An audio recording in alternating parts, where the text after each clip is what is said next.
right, well, welcome to the January 2024 Economic Update at Beyond Wealth Advisors. I'm John Cleaver, partner and senior financial advisor, and with me today is Grant Garing. And you may recall in December that we announced that Dennis is taking a little different role at Beyond Wealth, staying on as a consultant, but he's not going to be here for the monthly economic updates unless I guess we have him back as a special guest, which could certainly happen. But we're excited for Grant to be here with me today. Grant's not new to Beyond Wealth. He joined us a little over 3 years ago. Grant is our Director of Product Research and Portfolio Strategist for the team. And he's got over 20 years of experience, most of that time in investment management, working with a couple different organizations. We're blessed to have Grant here. He's a native Kansan, which, so am I. So there we go. That's good. And he also holds a really important designation called the Accredited Investment Fiduciary, AIF. And that really has prepared him through the years to do a lot of this heavy lifting that we are going to talk about today. And that is what's going on in the market, what's happening in the world, and all of that fun stuff. So, Grant, do you want to say anything to the viewers to introduce yourself this morning? Well, you've introduced me well. I'm happy to be here, and I look forward to serving all of you. Absolutely. Well, let's jump right into it. So it is January, so we're going to do just a quick little recap, I guess, of 2023. And, if we think back to this time a year ago, honestly, things were fairly pessimistic. We weren't really thinking too highly of what the market might do. No. We were thinking about the recession. You may recall Dennis and I talked a lot about, could we get to this point of a soft landing? When was the recession coming? And it kept just kind of pushing out and pushing out. Of course, inflation was a key theme last year. Yep. Corporate earnings kind of came down. That was a key theme. And then throw on top of that the geopolitical risks of not only being in the Russian-Ukraine war, but starting a second war. So when we think back on 2023, with all of that in mind, what were some of the key themes, I guess, that came out of 2023? Well, yeah, there was a few, and at the end of the year, it turned out better than we thought. Absolutely, that was a big thing. But the Federal Reserve fighting inflation. That seemed to be on the minds of us all year. That was most of the conversations. Yeah, you had the fixed income market, which was directly related to the Federal Reserve, and back in October we had 5% yield on the U.S. 10-year Treasury, which is something we haven't seen in a long time. And bond yields remain pretty attractive right now, so that was something. And then in equities, I don't think you could watch that without seeing something called AI and technology. And then the word we always heard was the Magnificent Seven. Right. Apple, Alphabet. Unpack that just a little bit, maybe a little bit more. We talked about it a few times, but how did that really impact equities in 2023? Well, when you look at the S&P 500, it was up, say, 26%. Wow. At a market cap weight. If you look at it equal weight, it was actually only up just under 12%. Wow. So that's just proof that there was just a few companies, large companies, that were moving the equity markets last year. So there was some broadening out at the end of the year, but for the majority of the year, it was really just those seven stocks. Would you say that it turned from pessimistic to optimistic by the end of the year? By the end of the year, yeah. I think you might even call it overly optimistic, possibly. Yeah. So that's kind of where we stand right now, going into 2024.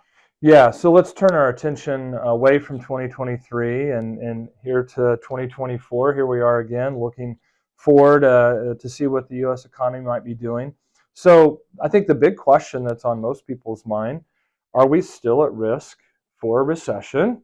Knowing that we have some optimism, but where does that kind of lie right now? Well, I believe the risks for economic slowdown and recession are still there in 2024. Right. But many parts of the economy have been going in and out of recession already. So that reduces the potential for all components, cooling off at the same time. So if we do have a recession, maybe it will be more mild and shorter in length. Well, we certainly saw through the end of 2023, the kind of the holiday season, that the U.S. consumer is extremely resilient. I think some of the best retail spending numbers we've seen in a while. So Does that continue?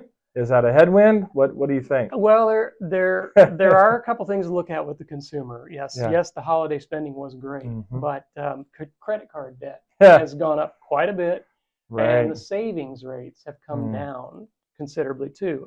You put into that also that some folks have to start paying back their federal student loans, which had been Yeah. on hold since the pandemic. So there are some potential headwinds there. We'll see Right. how that shakes out. I mean, the U.S. consumer has really surprised us Right. before, so you never know. You never know for sure. And then, of course, just from a monetary policy perspective, we know in October that the Fed came out and said they were going to pause, no further interest rate hikes.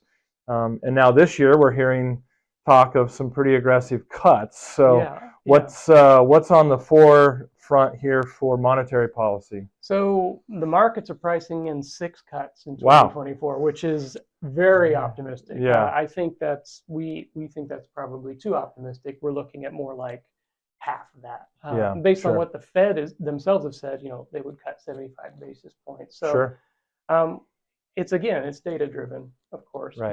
but we'll see. Yeah, that will definitely be something we'll be keeping an eye on. So with all of that in mind, let's kind of break it down into a couple other key areas. So, an area that really underperformed significantly in 2022 and parts of 2023 has been fixed income. Right. But we've seen a shift in that area. That's right. And so maybe just address a little bit about how you see the fixed income market, the bond market really rallying here into 2024.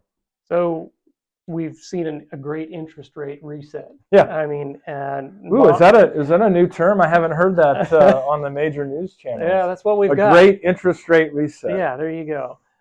So bonds are attractive for both income generation now. There's yield. You actually can get paid for bonds, something a lot of folks haven't seen in a long time.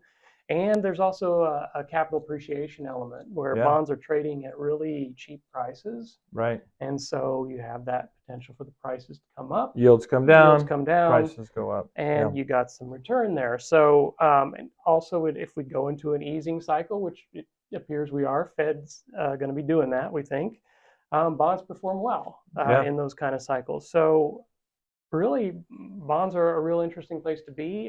Think about maybe extending your duration out a little bit, but still remaining in the higher quality with the potential for economic. Absolutely. And in our diversified portfolios, certainly we leverage a fair amount of fixed income throughout the strategies. Sure.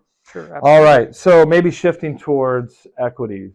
Yeah. Are they going to continue to be as optimistic as we maybe ended the year as we look into 2024?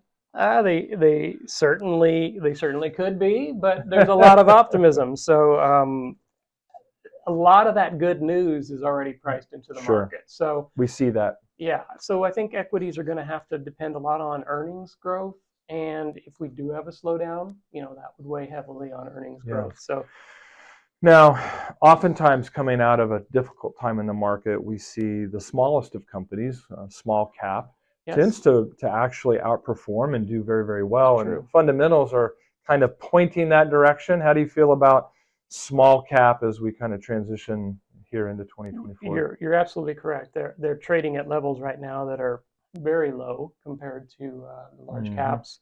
And historically, small caps do perform coming out of recession.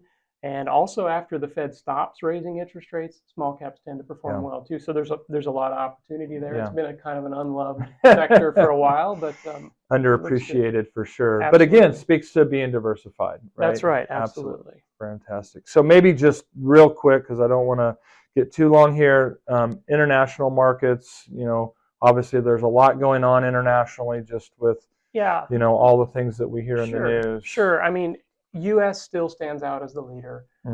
Developed internationals, they are cheap compared to U.S. from a valuation standpoint, but they're facing headwinds too, and particularly in Europe. One area of international that's kind of interesting is emerging markets. Sure. You've maybe heard a few things about supply chains changing. Friendshoring is a word that we've heard, where companies are moving their supply chains to certain countries that are political allies. So I really think selectivity is important in the international. So there are some countries that may tend to benefit, places like India, Mexico.